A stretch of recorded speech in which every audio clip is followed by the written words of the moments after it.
Nobody builds 5G like Verizon builds 5G, because we're the engineers who built the most reliable network in America. And the more you do with 5G, the more building it right matters. The more your network matters. The more Verizon engineers going the extra mile matters. It's us pushing us. It's Verizon versus Verizon. 5G built right from America's most reliable network. Most reliable based on rankings from RootMetrics second half 2020 U.S. report of 3 mobile networks. Results may vary. Award is not an endorsement. The following is a Hoop Ball presentation.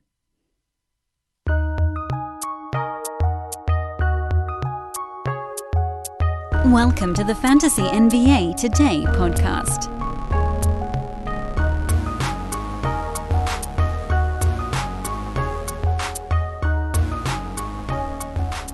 Howdy, everybody. Welcome to another week of Fantasy NBA Today, a Hoop Ball presentation. I'm your host, Dan Besbris.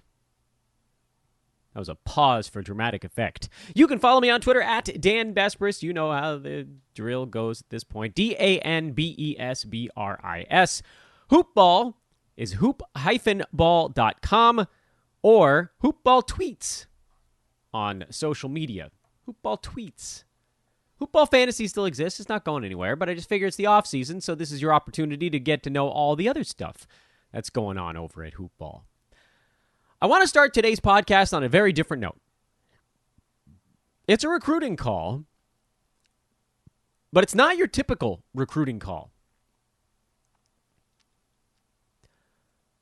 Hoopball, and me in particular, we want to expand our podcast offerings. So, if you've got a show, or you're thinking about starting a show, or just now I said it, and then you thought, I should do a show, and you have questions on it, please do get in touch with me. We want to expand our podcast umbrella, and that's going to take people, dedicated folks, who are willing to put in a lot of time. You guys have seen how much time I've had to put into this show to make it what it is now. This is not a quick fix. This is not a get-rich-quick scheme. But there is a down-the-line path towards monetization on stuff like this. And everybody always ends up asking about that sort of thing. And it doesn't, this is very critical, listen very carefully here. It doesn't need to be sports. It doesn't. If you're an expert at anything, sports is, to me, easy because something happens every single day. So you can get yourself a daily podcast. It's much easier to monetize a daily show as opposed to, say, a weekly or a monthly one, unless you have a huge, huge following. But all of this stuff is stuff that we could talk about off air. So I did want to put that recruiting call out there. It's sort of a new, special one. Podcasters of all shapes and sizes, of all topics and sizes, hit me up on Twitter. I want you guys, podcast listeners, to sort of be the folks that get first dibs on all of this. So when you hit me up on Twitter, if you're going to do so, I don't want to say covertly, but just don't blast it out into the world. Send me a note at Dan Besbris that just says, hey, interested in podcasting. And I'll know what to do with it. I'll probably direct message you from there. At Dan Besbris, interested in podcasting. If you don't have Twitter, you can send an email to teamhoopball@hoop-ball.com with the subject line, interested in podcasting. And you don't even need to put anything in the body of the email. I'll write back at some point because those eventually get funneled down to me when podcast is in the subject line. And I'll say, what were you interested in podcast? So there's my weird Monday recruiting pitch. I hope you guys are paying attention here because it's new, it's improved, and we are expanding in all sorts of weird directions. Or it could be sports. It could be a different sport. Say, for instance, you think you've got what it takes to run a fantasy football show. Hit me up. Fantasy baseball. Hit me up. Fantasy hockey. There's an old joke. What do I know about hockey is the punchline. And that's the thing. I don't know that much about any of those fantasy sports, so you're probably going to have to do a lot to convince me that you're the guy or gal, but there is a huge marketplace there that we want to tap into. So, again, could be sports, could be something else, could be a team in the NBA. Holler at me. And there you go. Thought that was important. Wanted to do that right at the front end here. And I'm glad I did. I feel good about my decision there. Back to fantasy today after a playoffs-only Friday episode of the show, but we are going to talk playoffs as well. We got to do a quick weekend recap, and then we'll get back into the Yahoo rankings. We're pretty close to halfway through those things, if I'm not mistaken. Didn't we get to pick 50? Am I out of my mind? Is that where we left off? Hassan Whiteside at pick 50? I think so. That's the problem with not doing a fantasy show since Thursday. I've lost track of what the hell we were talking about. But anyway, let's talk playoffs for a minute here. First of all, the quick and dirty. Phoenix finished off the Denver Nuggets in a sweep on the Friday show. I did say I was like, look, this is the game that everybody thinks Denver is going to win because they're back at home. And I thought, I don't think Phoenix is going to take their foot off the gas in this one. And they didn't. Suns in a rout. Game did finally go over on the Game 4 on Sunday. Denver finally was able to get the pace up where they wanted it to be, but it still wasn't enough because they couldn't make their free throws. Phoenix did, and almost all of them took 31 in that last ball game. I mean, some of that was just at the tail end, and Chris Paul was just amazing. I took some heat for saying the Suns were a championship contender, but after Sunday, it's not so insane. The Clippers and the Jazz still duking it out. Phoenix plenty of time to prepare for either that might come their way. They've got a perfectly good shot at either of those teams. They probably would prefer the Jazz just because of the star power element. Phoenix, I would argue, probably has better personnel. But then there's the other side of, look, the Clippers don't really have the type of paint coverage. And Chris Paul's going to get around a screen. You can switch it, then he'll take somebody out to the perimeter, and Clippers will probably go small if that was the matchup. Jazz won't. So Suns will put Rudy Gobert into a pick and roll, get him into drop coverage, and Chris Paul will take mid-rangers the whole game. Hope you guys like 48 minutes of Chris Paul taking 16-footers, because that's what it'll be. Should be a good series regardless of who comes out of that Utah-LA set. But we got a long way to go on that one, and so we don't have any prices to talk about on that one. Also, over the weekend, Kyrie Irving badly sprained his ankle. He came down on Giannis's massive foot. That thing was like a clown shoe. I know everybody was watching the Kyrie Irving injury, and it was a pretty nasty ankle turn, kind of folded over it sideways a bit. I was looking at how absurd it was that Giannis could stand where he was standing, and his shoe could still be in Kyrie's landing space, which, by the way, Jeff Van Gundy was sort of harping on this going into the halftime break, I think, that really should have been a foul on Giannis sliding under because he wasn't there. He was gonna box out Kyrie on his own. I mean, that's a tough thing to police. That's the Bruce Bowen stuff, but he did it on purpose. This didn't look like it was any malintent, and you can talk about the Warriors losing half of their guys in their last playoff run before KD left town and Clay's missed 2 seasons in a row now. That's the nature of the beast. The team that survives the playoffs is often the team that wins the title. The Nets are not surviving the playoffs, and I don't know why I thought they might, or why any of us thought they might. KD couldn't make it through the regular season. Kyrie hasn't made it through a regular season in 5 years. James Harden is on the wrong side of his durability peak. He's starting to get that soft tissue stuff. And this wasn't even, I guess Harden played into the bubble a little bit.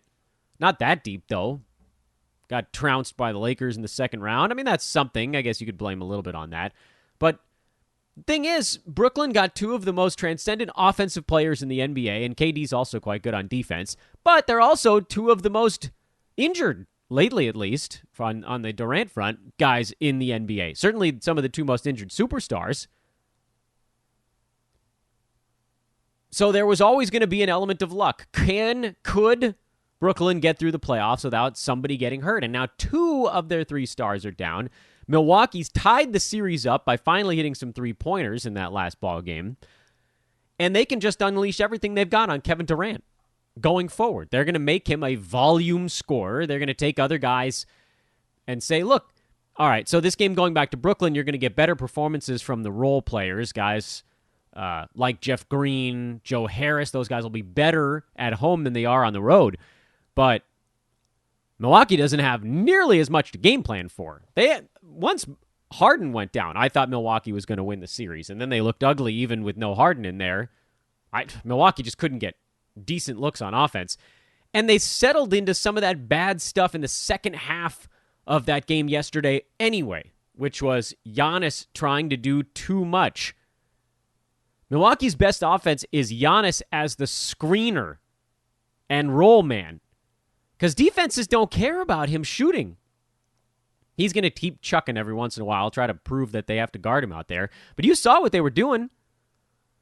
Giannis's defender just sagged to the edge of the paint the whole ball game. So it's super easy to pack the paint when that's going on. Now, if you make Giannis the screener, then suddenly his man has to come up to deal with the ball handler. So if you put the ball handler, or if you select someone who can knock down a three-pointer, Giannis can take their man right off of him. And now all of a sudden, Giannis's man has to come out to the three-point line, or most of the way there. You either surrender, in a lot of cases here, it was a Drew Holiday open three-pointer or a Chris Middleton open three-pointer. Milwaukee's going to have to be okay with those looks if that's what Brooklyn chooses to do. And it's probably their best defense, because and it's Blake Griffin for long stretches of that last ball game, and it was Joe Harris for stretches as well. Like, these are guys that are trying to deal with Giannis Antetokounmpo. The reason they're even remotely effective is because he keeps trying to take them. Jeff Green drew charge after charge, just waiting back near the paint. Giannis's 90-foot Euro step doesn't do him a whole lot of good if his defender is still 6 feet away. And you saw it for stretches in that ball game. Middleton, Giannis pick and roll. Middleton, the ball handler, come around a Giannis screen. If Griffin came out towards the three-point line to defend him, Giannis can roll. And suddenly he's past his defender, and there's no one back there that's going to slow him down. And if someone does rotate, then you've got wide-open shooters probably in the corners. PJ Tucker, 13-7. So the offense is pretty simple here. The Bucks don't have that much to think about, and yet somehow they keep settling into this, all right, Giannis, you go ahead and you do stuff. Even though they're not respecting his shot at all, and they don't need to. All that said, I do still think Milwaukee, and I mentioned it to you guys on Friday's show, I said, why not throw a quarter unit on these teams that are down 2-0? I think it was the Clippers and the Bucks at that point. I even had someone tweet at me, yeah, I put some money down on Milwaukee. Well, not only did they come back and win 2 in a row, but they also got lucky with Kyrie getting hurt. We talked a bit last week about Philly being kind of figuring things out against Atlanta. You knew it was coming. Clint Capella's not going to last a whole ball game against a healthy Joel Embiid. Danny Green is out for a couple weeks with a calf strain, but Philly does, at least in this matchup, they have the horses to deal with whatever wing guys Atlanta's going to throw at them. Danny Green was doing a nice job on, the Bogdanovich type player. He was not having a ton of success with Trae Young, so they've moved some bodies around to deal with that. But Philly's going to be real tough to stop. They're going to get the looks they want because they have, we've talked about this before, so I don't want to go into too much repetitive detail. They have the guy that can break down the anchor on the opposing defense. Clint Capella is the guy that makes everything go for Atlanta on D, and with him being forced to deal with Embiid for the whole ball game, there's no fail-safe. There's no extra player they can throw in there. So I don't know how Atlanta keeps up going forward. Philly's now taken a 2-1 lead. Those two teams play tonight with Philly favored by 3 in Atlanta. I mean, you're going to get the Hawks' best punch in this ball game tonight. That's where we'll turn our attention now, since we were just talking about that series. 225.5 is the total. Their last ball game was on Friday. That one went to 238. Philly shot 58% in the ball game and took 39 free throws. I don't think that the free throw number is going to be quite so absurd here in Game 4. In fact, the teams combined for 71 free throws in that ball game. That, friends, is a lot after the teams combined for 40 in Game 2 in Philadelphia, a game that ended at 220 and went under the posted total. These teams are getting a lot of time off between ball games. They had 2 games off on the travel day, and then they had 2 games off again over the weekend. I can't fully understand how that one makes any sense. So that's my reticence with betting the under. Everything else suggests the under is the play. Philly overachieved in their game by almost 20 points on pace, mostly because 58% shooting and 39 free throws. And Atlanta, not to be outdone, they also basically overperformed by about a bucket. So that game probably should have ended on pace at least around 220 and gone under. Instead, it went over by quite a lot. Take away those free throws, this game doesn't go over by probably doesn't go over at all, actually. I don't know. Maybe. We'll see. Regardless, I lean towards the under. My hesitation is that they've had 2 days off, so these teams have as much energy as they're going to have during a playoff series or during the playoffs at all, probably. But 2 games off and then a game, another 2 games off and then a game. You might see them come out of the gate running, and so you might see a bunch of points put up early in this one. I do, however, lean to the under in that game. Not much of a lean on the side. You'll see Atlanta probably come out kind of slug first, but I do think Philly ultimately wins this game. And I don't know that Atlanta wins another ball game in these playoffs. They've ran into a really bad matchup. That's a real bad matchup. They would have been far better off. Atlanta would have been better off with Brooklyn than Philly because of the big man situation. You got Clint Capella, you've got some defense, but they don't really have him in this one. Meanwhile, Clippers favored by 5, total of 223.5 in their game with the Utah Jazz. Last ball game, Clippers put up a $132 by themselves in a game that went over the posted total by 16 points. Clippers obviously covered the 5-point spread on Saturday. And as we break that ball game down, there are a few important things to look at. Number one, the pace wasn't that fast. The score belied the tempo. It was a walk-it-up type of ball game, but the Clippers just made every damn jump shot that came their way. Batum, 17 points on 9 shots. Reggie Jackson, 17 points on 8 shots. Paul George, 31 points, 6 3-pointers.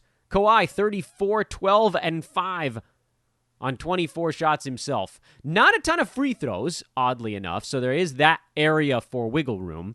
But again, if you're just, and I mean this is fuzzy math style, if you're just looking at pace alone, the Jazz were actually right on point with their 106. They put up pretty much what you'd expect because they didn't shoot the ball that well, but they made 19 damn three-pointers. Remember how last week I said you're going to see both these teams probably hit 23s in a ball game? That was probably as close as you're going to get. I may have been a bit hyperbolic. 19 for each team in that game on Saturday.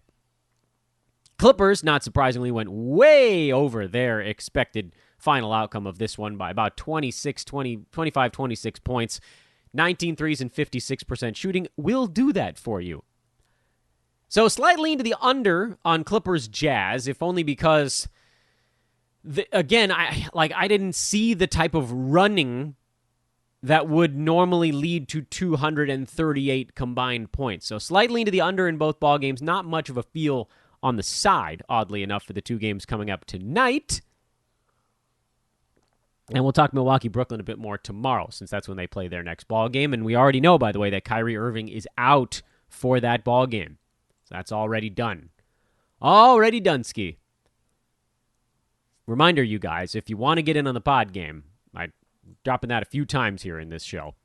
Let's go back and try to figure out what the hell we were talking about on our Thursday show. That is, that's really the one. Can I think I've got this right. Pretty sure we got through the top 50. And so we'll just pick up with a general idea from there. This is probably not going to last us the whole week as I look at it now. I had sort of set aside 2 weeks for this breakdown, but I don't think it's going to go quite that far. But let's just plod along a little bit further and see where we get. The next grouping, which was Gordon Hayward, Miles Turner, DeMar DeRozan, C.J. McCollum, Malcolm Brogdon, Buddy Hield, Michael Porter Jr., T.J. Warren, Draymond Green, and Clint Capella.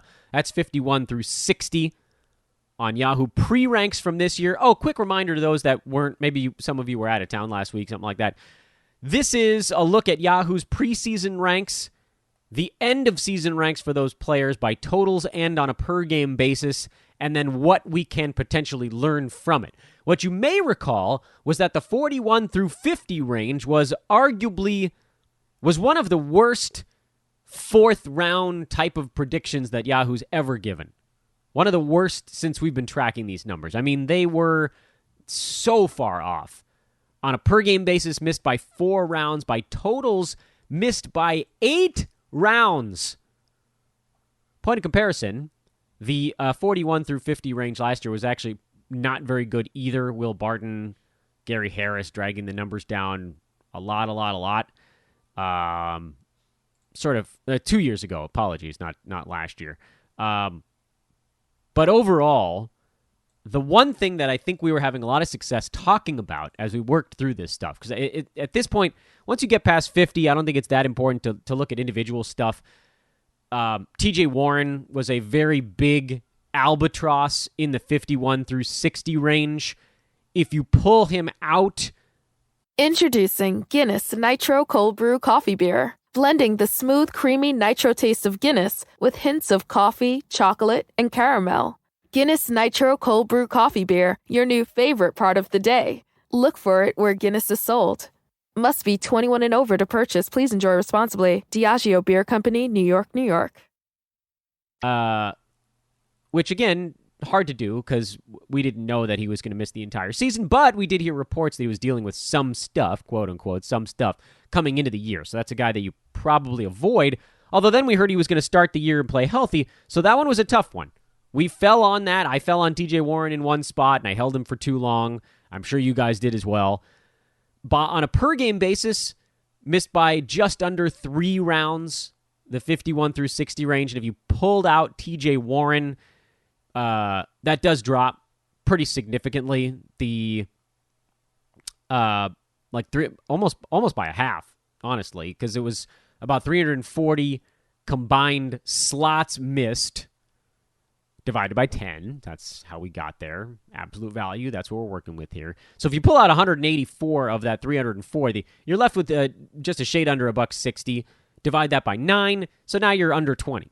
So you're talking about like a round and a half, a little more than a round and a half, the miss on a per game basis. So it generally did pretty well aside from TJ Warren. And he was also a big factor in messing it up on a totals basis as well. If you pull him out, the totals only missed by about 2 rounds. But what I want to do with you guys in each of these blocks of 10 is play the game we were playing on Thursday. Need a refresher? That's fine. That's what I'm here for. While I might not remember exactly where we left off by numbers, what I do remember quite clearly is that a tool we were using, and we will definitely use again when we get next season's numbers from Yahoo, which is probably going to be after free agency, so I'm looking at you, August, is let's look at the names on this list and just say who of these guys could possibly finish inside the top 50 on a per-game basis. Because now we're shooting above the marker. We're shooting above the marker. Remember how, like, when we were talking about the 21 through 30 range, I was like, hey, who of these guys could finish on a per-game basis inside the top 40? Or some... Well, now, as we move later into the draft, our goal is not necessarily just to get guys who are in the vicinity of where you drafted them. In fact, we are hunting for guys who can outperform that marker. And I think we had a lot of success predicting whether Yahoo was going to have a good 10-pick run by seeing how many guys in that 10 chunk, whether it was 5, 6, 7, 8, 9, or 10, actually fit our criteria of handicapping. And what we figured was that, look, if they're getting like 7 or 8 out of the 10, that's actually not really good enough. Whatever you want to say, as 6 to 8, somewhere in the averaging 7 range. That's not good enough. The 10 chunks that Yahoo did well on were the ones where 8, 9, or even all 10 of the players had the ability to get over that marker, whatever marker we were setting. So let's try that game now with this 51 through 60 stretch. Do we think Gordon Hayward could have been a top 50 guy? Yes, I do think so. Miles Turner, yes. DeMar DeRozan, yes. CJ McCollum, yes. Malcolm Brogdon, and it was a maybe. He had that really nice stretch the previous year, and then he ended slowly. So we'll say yeah. Coin flip, yeah. Buddy Hield, yeah. He had a chance. Now we're going on a per-game basis here, so, bearing in mind. TJ Warren, Michael Porter Jr., those guys are both yeses, although then Warren got screwed up. Draymond Green, yes. Clint Capella, yes. I would argue that maybe all 10 of these guys could have top 50 potential. So it's not that surprising that when we pulled out the TJ Warren misfire, even on a per-game basis, this ended up being a really impressive group of 10. By totals, remember we said by totals it was like about 2 rounds, and on a per-game basis, only missing by like 18, 20 picks on average in one direction or another. Actually, interestingly here, if you pulled out TJ Warren, then this grouping, not absolute value, just averaging the total miss size of this group, was like less than 1, I think, if I'm not mistaken. It was something crazy. Let me make sure I have the numbers here on this one. It went down by that, it went up by that. What did it actually come out to here? It was there, and then it finished off at what number? Yeah, if you pulled out TJ Warren, it was actually a positive number. Plus 100. Meaning that on average, the picks in this 10 chunk were actually underranked by just under a round, by about 10 slots. That's amazing. That tells you that your odds of hitting in the 51 through 60 range, at least on a per-game basis, were extraordinary. Only 3 players were overdrafted in this group, and one of them was overdrafted by 1. So really, 2 out of 8 players in the 51 through 60 range got overdrafted. TJ Warren was one of them, and the other was Buddy Hield, who, oddly enough, was so damn durable that he overperformed his mark by totals. Here, let's look at it from another perspective. By totals, if you pull out, well, even if you don't pull out TJ Warren, by totals, the running tally was about negative 38. So not great. Not terrific. But if you pull out TJ Warren, once again, it ends up positive. Not by a lot. It's actually pretty close to net zero there. But that's amazing. That's absolutely flabbergasting. The 51 through 60 range was maybe the most accurate chunk that Yahoo had in the draft. I guess you could probably talk about the second round being better because the misses were all very small. But the fifth round, I guess it's the sixth chunk, 51 through 60, whatever we've been calling it, the sixth chunk here, more like the fifth round, was pretty freaking good. Not surprisingly, it's because a lot of the guys on that list fit our mold of could they be a top 50 guy. All right, let's try the next one. 61 through 70. Here are the names. DeJounte Murray, Tobias Harris, Lonzo Ball, Kristaps Porzingis, Rob Covington, Kelly Oubre Jr., Jaren Jackson Jr., Thomas Bryant, Kobe White, and John Wall. Let's play the per-game contest once again. Which of the players in this group of 10 could be top 50 guys on a per-game basis? Not what they ended up doing, but what we would have predicted they would be able to do going into the season. I'd have had DeJounte Murray inside the top 50. He actually ultimately wasn't, but I'd have had him there. And listen, if you drafted him, you probably felt generally okay with what you got. He beat his mark by totals. Tobias Harris, yeah, that was the layup to end all layups, and I'm just mad beyond mad that I didn't get my guy because you guys kept drafting him before me, and it's why I got to play in leagues that aren't all freaking hoop ballers, people that listen to the podcast. Lonzo Ball, I'm going to say yes. I thought he had the chance to get to that top 50 marker. He actually did finish at 46 by averages. He was more healthy than people gave him credit for this year. Not great, but it wasn't like a season-ending type of thing. Kristaps Porzingis is a weird case study because I'd have just said, well, yes, he could finish inside the top 50, but he also falls into our don't draft injured players thing. So yank him out of the board. We're not going to deal with him here. Rob Covington, yeah, I'd have had him top 50. He finished at 58, so he didn't quite make it there.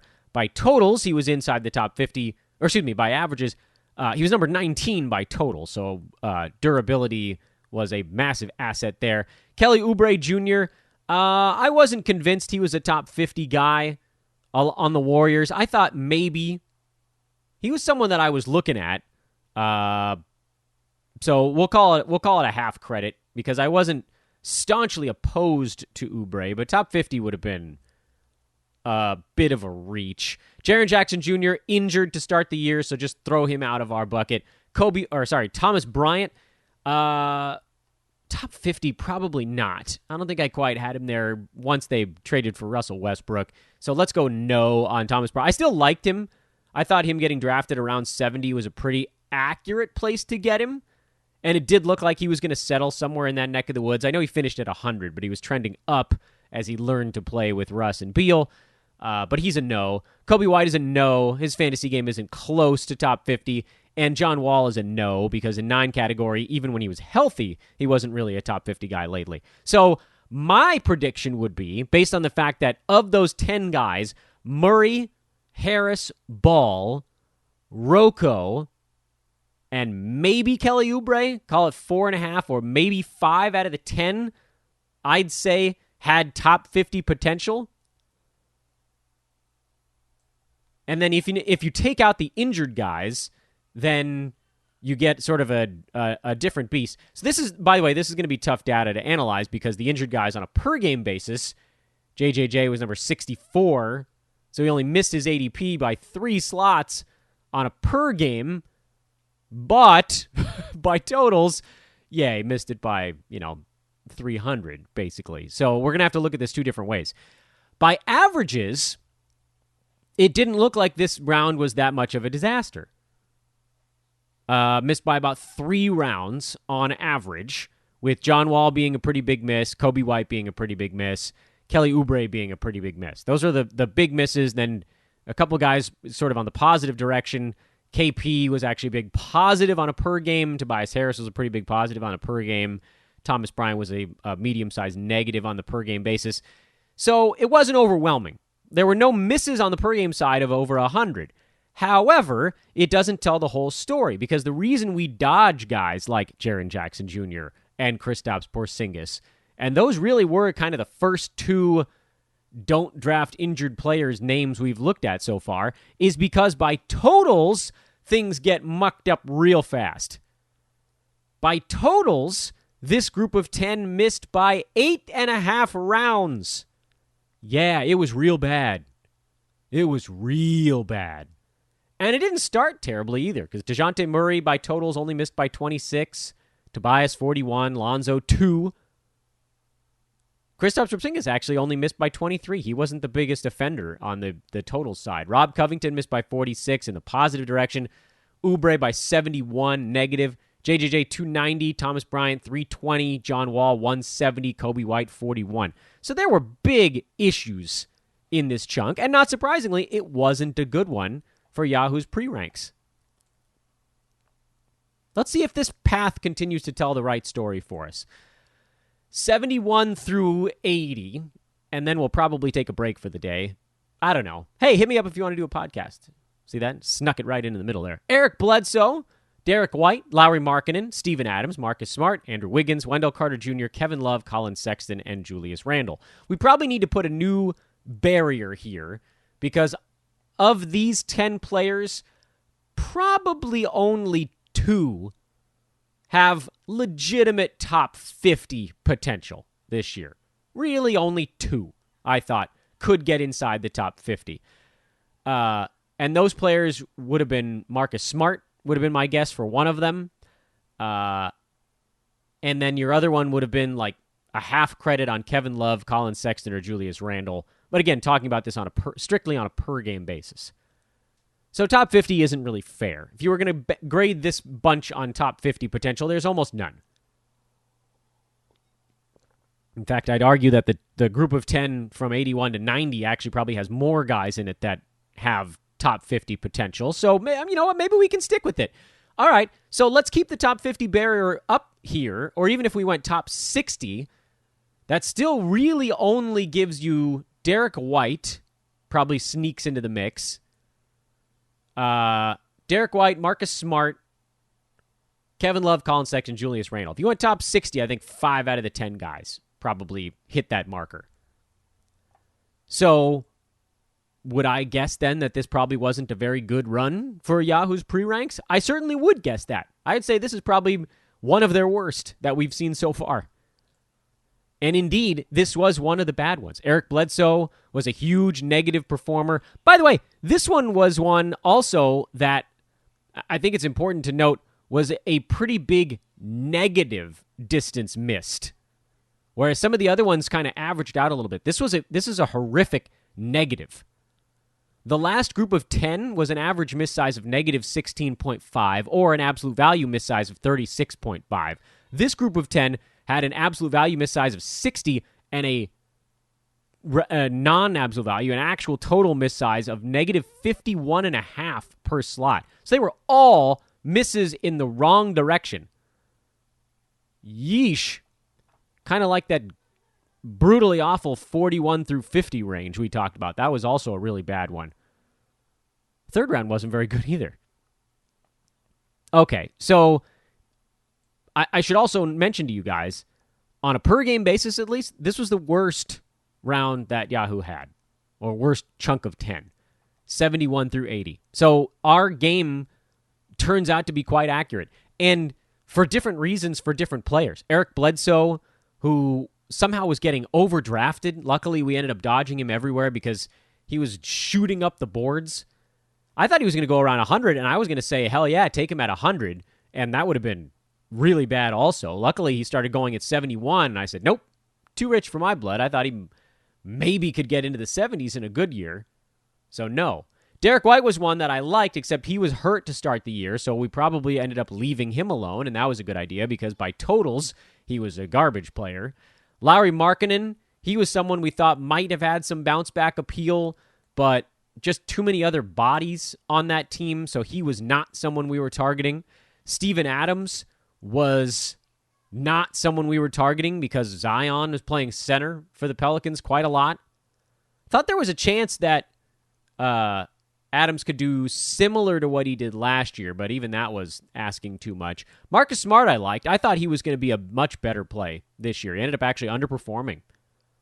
Sort of weird. I'll take the hit on that one. I thought Marcus Smart at 75 was going to be a layup, and he was under that mark by about a round on a per-game side, and by quite a bit more by totals, because Boston, of course, got leveled by injuries and COVIDs and all that stuff.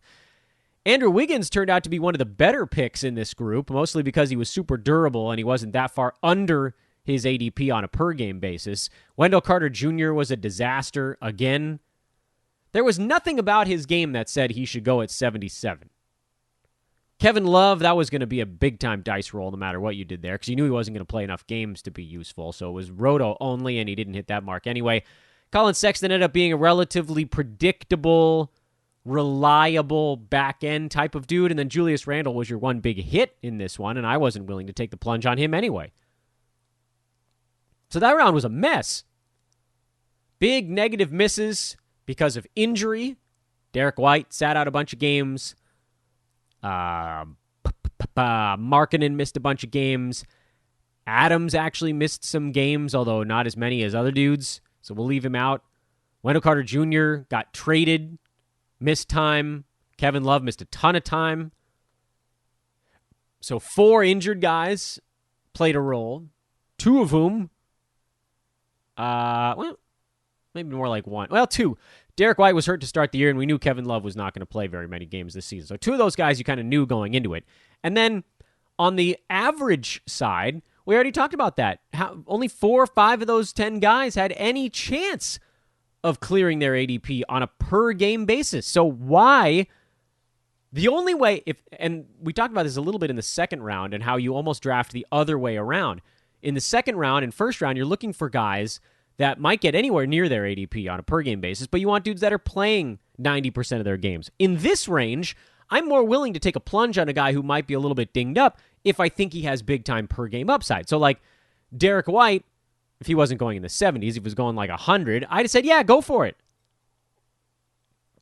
Even though he was hurt, because I figured he was going to have that Kemba-like appeal where once he got right, he was going to be really, really useful.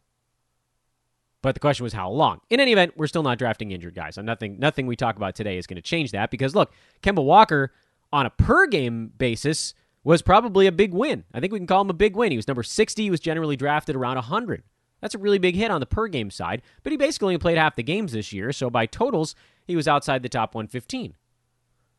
So even when those ones hit, they still don't really hit. Kristaps Porzingis was probably your best case scenario, and even he was still by totals 2 rounds back of his ADP.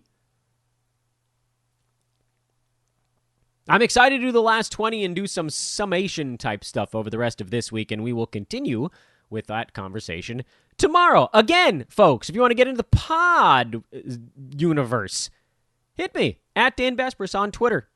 Shoutouts, manscaped.com and MyBookie will tell you more about those guys tomorrow. We'll have a little bit of bonus promo on our Tuesday show because today was bonus recruitment.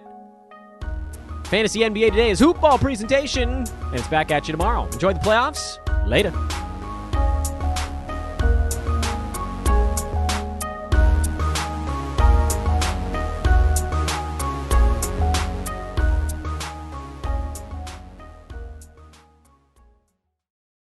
This has been a Hoop Ball presentation.